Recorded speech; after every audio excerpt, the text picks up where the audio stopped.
pozdrav tudi v mojem imenu. Jaz sem Sabina Tori-Selan, prihajam iz Centra za izobraževanje in kulturo Trebnje. Jaz vam bom pa ob današnji priložnosti predstavila en evropski projekt, ki se je ukvarjal z digitalnim pripovedovanjem zgodb oseb z motnjo v duševnem razvoju. Ta projekt se je sicer zaključil že leta 2021, ampak je na našo skupnost, celotno skupnost, pustil kar globok vtis, globok pečat, kajti njegove aktivnosti uporabljamo še danes, aktivnosti iz projekta, in hkrati se mi zdi, da smo dali s tem projektom osebam z motnjo v duševnem razvoju možnost, da so slišani. Kajti digitalna zgodba je prvoosebno video pripoved, ki je ustvarjena z združevanjem posnetka glasu, slik ter glasbe ali drugih zvokov. Tako. Ta metoda, ki smo jo mi v projektu razvili, je res učinkovito orodje za delo z osebami z motnjami v duševnem razvoju, ker z njo izboljšujejo socialne spretnosti, medsebojno poslušanje, spoštljivo sodelovanje, razmišljanje o sebi, delo s čustvi in pomnjenji. Po drugi strani pa ima zelo velik vpliv tudi na skupnost, kajti digitalne zgodbe omogočajo, da skupnost te ljudi lažje razume in jih tudi bolj sprejema. Z digitalnimi zgodbami skupnost učimo, da je vsak posameznik drugačen, da ima različne potrebe, sposobnosti, interese, želje, življenjske izkušnje in da je to prav in okej. V našem projektu smo mi tesno sodelovali z Varstveno-delovnim centrom iz Novega mesta, iz enote iz Trebnjega, in to pa zato, ker te osebe, odrasli, so k nam že v preteklosti, že daleč pred tem projektom hodili na različna usposabljanja iz področja računalništva in digitalne pismenosti. In to je v bistvu ena ciljna skupina, ki je izredno bila motivirana za učenje karkoli, kar je povezano z digitalizacijo, z računalništvom, karkoli povezano z IKT-jem. In to pa zato, ker so oni dejansko skozi učenje oziroma pri učenju so oni uporabljali računalnik ali tablice v praksi. Se pravi, da so se oni učili s praktičnim poskušanjem, s praktičnim delom. In na ta način se oni izredno radi učijo. Tako da na eni strani smo imeli mi izredno motivirane posameznike za učenje, na drugi strani pa se nam je zdel tako zelo pomemben vidik tudi vidik opolnomočenja, ki nasplošno za vse ljudi, opolnomočenje nam gradi samozavest, samopodobo in ponos. In tako se je pri nas oblikovala projektna ideja, da smo model za pripovedovanje digitalnih zgodb, se pravi za digitalne videe, ki je nastal v 90-ih letih 20. stoletja v mestu Berkeley. V Kaliforniji smo mi v bistvu nekako razstavili na prafaktorje in ga nazaj sestavili in prilagodili osebam z motnjo v duševnem razvoju.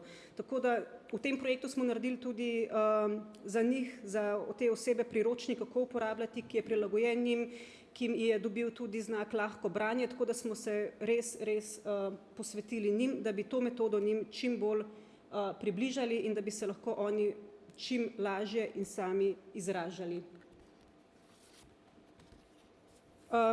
Tako smo skozi projektno smo res razvili en tak inovativni učni pristop, pri katerem je sodelovala celotna skupnost, od strokovnih delavcev VDC-ja do uporabnikov, njihovih skrbnikov, izobraževalcev odraslih, tudi v bistvu širša lokalna skupnost se je vključila.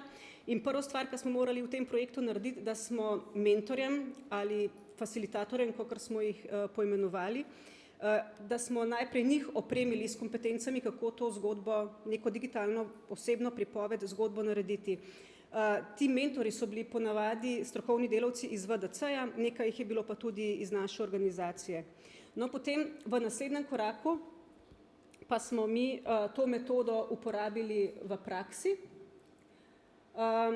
In sicer v naslednjem koraku so se uporabniki učili, kako izdelati eno tako zgodbo. Dan pa je bila izkušnja še bolj zanimiva, smo v vsaki državi organizirali 5-dnevne delavnice in na teh delavnicah so sodelovali uporabniki iz vseh držav partneric. In to je bila še posebej taka neprecenljiva izkušnja, zaradi tega, ker je večina udeležencev prvič potovala z avionom, naučili so se spoznavati druge kulture, sporazumevati z drugače govorečimi, uporabniki iz različnih držav so skupaj preživljali prosti čas, si ogledali mesta gostiteljic, se pravi, to je bil tako en tak zelo močen socialni moment. Po drugi strani so se poučili pisanja besedil, fotografiranja, vstavljanja fotografij v izdelek, snemanja glasu, izdelave videa in tako naprej. No, ob koncu projekta pa smo v vsaki državi naredili tudi neko, zaključno prireditev, ki je bila javna in kjer smo vse videe, seveda z dovoljenjem uporabnikov in njihovih skrbnikov, smo predvajali širši javnosti z namenom krepitve vezi v lokalnih skupnosti. Moram reči, da smo sem povabili tako vse, ki so v projektu sodelovali, njihove sorodnike, prijatelje, znance, uporabnike, predstavnike zavodov, občin in drugih organizacij. In to je bilo tako res en topel občutek, ker si videl, s kakšnim ponosom so te osebe svoje izdelke predstavile, da so širši javnosti predstavili, kaj so se naučili. Po drugi strani je bilo pa tudi za skupnost to zelo ena močna stvar, ki so jo odnesli domov, ker so to ciljno skupino spoznali tudi v drugi luči in so videli, da dejansko oni to, kaj oni zmorejo. Zdaj, ne vem, če imamo čas, mogoče bi še en video pogledali, da vidite, kako to sploh izgleda. To je v bistvu digitalna zgodba, osebna zgodba gospoda po imenu Andrej. On je zelo ponosen član gasilnega društva, no, in takole je on pripravil predstavitev. Na pomoč. Sem vesel in vesten prostovoljen gasilec. Za gasilca me je navdušil moj stric Slavko, ki je tudi sam gasilec. Velikokrat sem šel z njim, ker sem navdušno opazoval njihove vaje, kako ravnajo v primeru ognja. V gasilskem društvu sem začel aktivno sodelovati pri mojih 30 letih. Naredil sem tečaj, da lahko sodelujem na intervencijah in da pomagam v nesrečah in neurjih.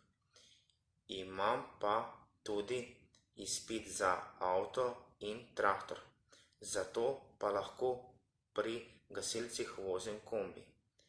Najbolj se me je dotaknila intervencija, ko smo reševali živali iz hleva. Bile so preplašene, mene je bila grozno ob misli, če jih ne bi mogli rešiti. Prišlo je do požara zaradi strele. Gorelo je kot baklja.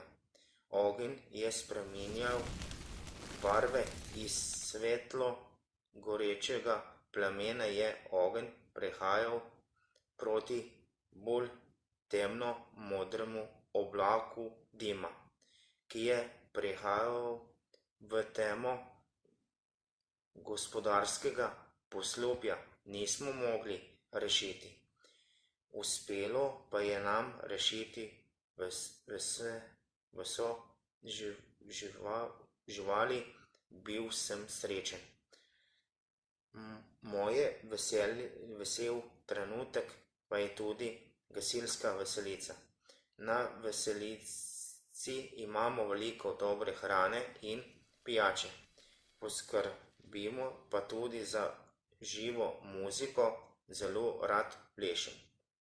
Rad mlade spodbujam za gasilstvo in jim povem, kako navaren je ogenj za ljudi in naravo. Pomagati drugim je zame najlepši trenutek. Ponosen sem, da sem gasilec.